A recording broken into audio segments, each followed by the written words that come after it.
नहीं जे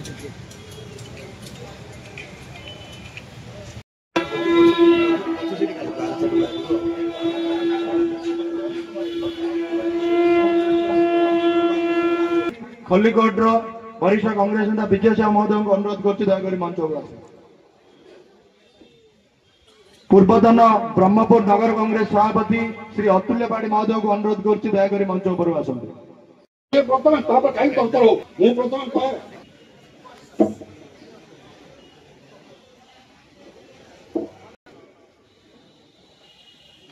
दीर्घ 25-26 वर्ष है आमर शासन चलनी बीजेडी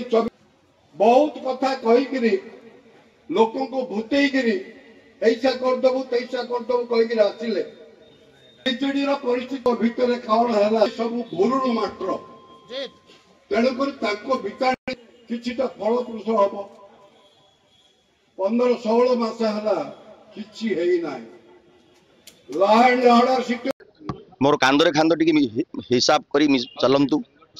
मु किसी स्पेसिफिक काम करने डिस्ट्रिक्ट प्रेसिडेंट कोई बड़ कथा नहीं।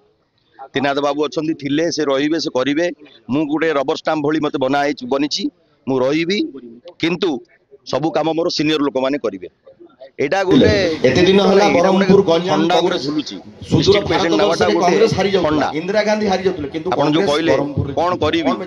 एटा गोटे गुरु दायित्व नेबाटा एते सहज नै लड़ाई करी तो नै जीवाटा बड़ कथा समिति जिन एमएलए नेबाटा गोटे गुरु दायित्व से जिनिस गुरु दायित्व जदि मनीष बुझी पारे समस्त को कथा ताले देश सुधुरिबो स्टेट सुधुरिबो मंडली बर्षनी हमर जो आपण कहले गुरु दायित्व जो नैची सीनियर नेता समस्त को आश्वासन कांग्रेस संगठन को मजबूत करि पारि ताले मो पाई गोटे ट्रीट हबो कि मु किछि करि पारली मो पार्टी पार्टी रे पोजीशन नबाटा किछि बड़ कथा 20 वर्ष होला थिली किछि बिना पोजीशन नै कि पार्टी पई संघर्ष करथुली पार्टी पई सब बेले लागिथिली आज मते डिस्ट्रिक्ट प्रेसिडेंट करा गला काले रही न पारे जी आसीबो सी करबो जे शृंखलित सभ्य हिसाब रे कांग्रेस रो मु सब बेले कांग्रेस पई रही आया दल एआईसीसी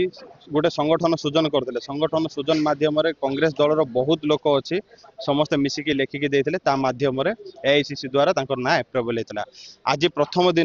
दिन आम देखिलु बहुत बुद्धिजीवी जो मानू आम आमंत्रित करना भूली जाइलु कि आम पाखे से कंटाक्ट नाला से जो भाई आपण मैंने देखिए किसी एडवोकेट भाई मैंने आसी जो भाई पूर्वतन माने नेता माने कांग्रेस से स्वास्थ्य अवस्था खराब सुधा आसिक पहुंची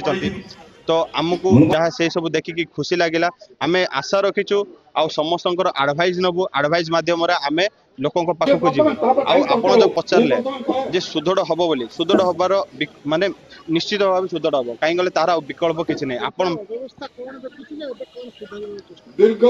पूर्व जो अव्यवस्था थिले ता क्लीन हो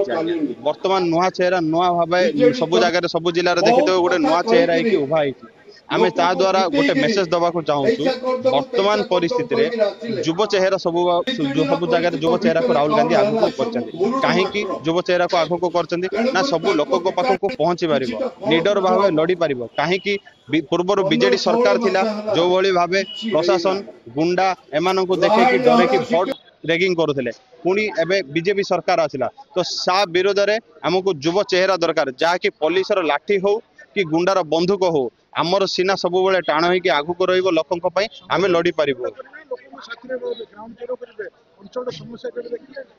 आम लोकों पाखक जीवु समस्या देखू समस्या बुझिकी समस्या करले ऑटोमेटिक आमर संगठन सुदृढ़ हम।